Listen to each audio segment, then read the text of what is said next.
Those questions here in Carmel tonight. It was 7 months ago that Mayor James Brainard crashed his car here along 3rd Avenue Southwest. He then walked along the side of the road all the way to City Hall. Now, it's that hour after the crash that has Call 6 asking questions tonight. That's Carmel Mayor James Brainard moments after he crashed his city Ford Fusion on April 20th. This video is from one of 3 Carmel police dash cameras. They were all rolling as officers were called to the crash along 3rd Avenue Southwest just after 2 p.m. on the 20th. Who he hit? Lieutenant Adam Miller was the 3rd officer to arrive on the scene, his dash cam and wireless microphone recording this initial conversation with another officer. Come around this curve. He thinks he may have fallen asleep. Oh, it's a one car? Southbound is this yellow truck on the trail. Okay.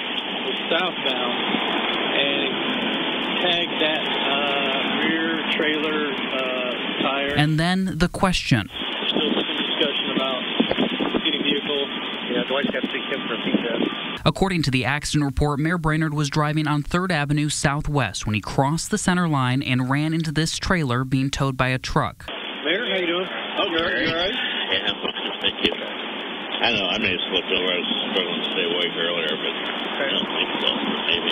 As far as the whole testing process and everything, you just want to do that through HR, or do you want us to help you with that, or how do you want to handle that? Oh, don't you be testing? Yeah, I do, don't I? Because it's the tow away. Yeah. We're going to tow it. Yeah, sure.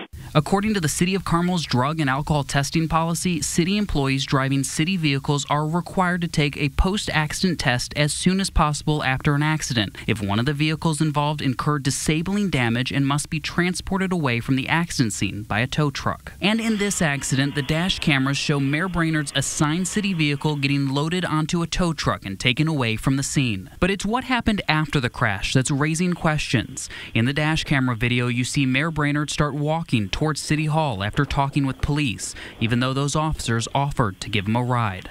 The officers assume he's heading back to get tested. He's walking back to City Hall to talk with Barb so he can go get his P-test.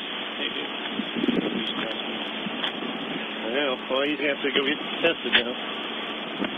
But did that test ever occur? The official accident report filed by police blames fatigue as a contributing factor to the crash, but the boxes to enter drug and alcohol testing were left blank. After months of digging through accident reports, dash camera video, and city policies, Call 6 Investigates found no evidence that the mayor ever submitted to those tests. We even specifically asked the city for any communications, invoices, or proof that the mayor followed the city's drug and alcohol testing policy. The response: the city has identified no records that are responsive to your request. We reached out to the city for an interview with Mayor Brainard. They denied an on-camera interview, but did answer our questions via email. We asked, why did the mayor fall asleep while driving?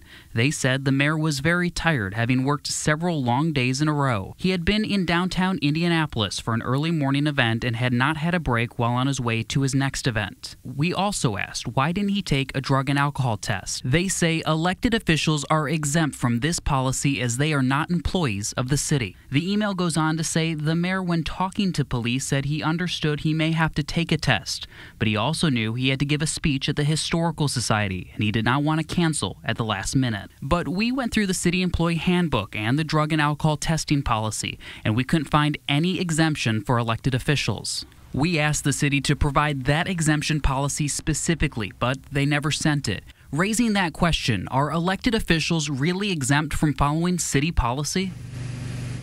Now, the city telling us officially Mayor Brainard did not take a drug or alcohol test. They go on to say that he did not consume any alcohol on that day in April. Now, we did get an email from them later today about that exemption. They say elected officials are not employees. That is not a policy. It is just a fact. Obviously, still a lot of questions for the city tonight, as well as the mayor himself. Reporting live in Carmel, I'm Call 6 Investigates, Paris Lubell.